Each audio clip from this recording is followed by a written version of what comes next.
Before the start of the Lunar New Year in January, Chinese officials reported an outbreak of a lung infection from a market in the city of Wuhan. There were about 41 cases of infection and one death linked to an unknown coronavirus at the time. Some thought it was similar to the SARS virus, short for severe acute respiratory syndrome. That virus struck southern China in late 2002. It then spread to more than 24 countries, killing nearly 800 people. Others compared the new virus to MERS, Middle East Respiratory Syndrome. That coronavirus was first reported in 2012 in Saudi Arabia, before spreading to 27 countries and leading to 858 known deaths.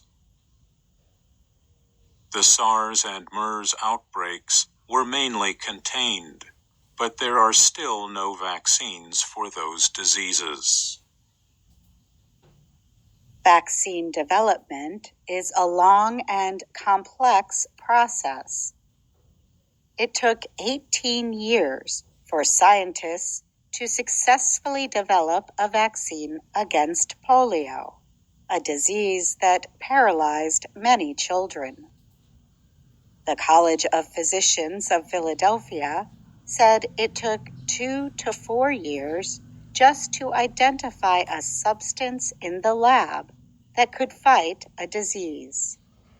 But this outbreak was different. In just 2 months, the new coronavirus had infected more than 118,000 people in 114 countries.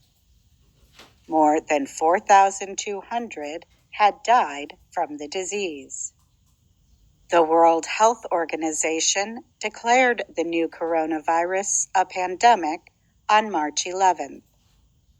Around the world, scientists immediately went to work to develop a vaccine based on the genetic structure of the new coronavirus, published on virological.com. The WHO says there are currently more than 50 COVID-19 vaccine candidates undergoing human trials. At least 12 of the trials are in the Phase 3 level, with as many as 40,000 volunteers. This month, the United States, Britain, and the European Union approved the first 2 vaccines, developed by Pfizer-BioNTech and Moderna, for emergency use against the new coronavirus. The approval came less than a year since the start of the pandemic. The U.S. Food and Drug Administration found the 2 vaccines from Pfizer-BioNTech and Moderna to be safe and 95% effective against COVID-19. The rate is well above the requirement that a vaccine be at least 50% effective to be considered for emergency use. Dr. Anthony Fauci is the U.S. government's top infectious diseases expert. He said, "Not very many people expected it would be as high as that." American drug maker Pfizer is one of the largest companies in the world. Moderna is a small biotech company that has not brought any product to the market. But the 2 drug makers have one thing in common. They both used a technology called messenger RNA, or mRNA, to develop the vaccines in record time. Traditional vaccines usually inject an inactive or weakened virus into the body to force the production of antibodies to fight the virus. The vaccines from Pfizer and Moderna do not contain the coronavirus itself. The mRNA vaccines give instructions for our cells to make what is called the spike protein, a substance found on the surface of the virus that causes COVID-19.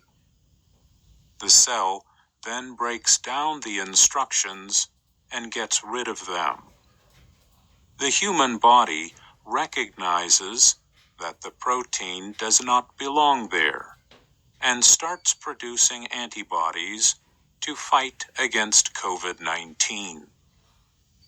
At the end of the process, the body learns how to protect against future infection. The benefit of mRNA vaccines is that those who are vaccinated gain protection without having the risk of getting sick with COVID-19. No mRNA vaccine has been approved to treat people until now. But research on the technology started nearly 30 years ago.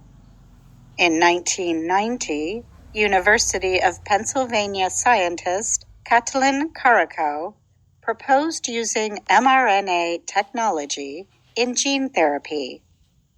At the time, the technology was difficult to work with. When she injected lab mice with the genetic material, some died. Karikó worked with colleague Drew Weissman. They made an important discovery in 2005.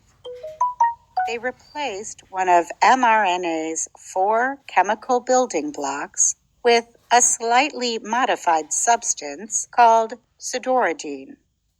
Weissman said, "We submitted that for a patent, and that was the birth of therapeutic RNA." Karikó and Weissman's findings, however, did not receive much attention until 2010. That year, Harvard University scientist Derek Rossi used modified mRNA in his StelSem research. Rossi, along with several others, licensed the technology to establish a new biotech drug maker called Moderna. The name is a combination of the words modified and RNA. Karikó now works for BioNTech, supervising development of its mRNA product. On December 8th, Margaret Keenan of Britain became the first person in the world to receive a tested and approved COVID-19 vaccine made by Pfizer-BioNTech. Keenan, who was to turn 91 the following week, said, "It's the best early birthday present I could wish for, because it means I can finally look forward to spending time with my family and friends in the new year, after being on my own for most of the year." Around the world, about 74 million people have been infected with the new coronavirus. Nearly 1.7 million have died from COVID-19. I'm Katie Weaver. And I'm Mario Ritter Jr.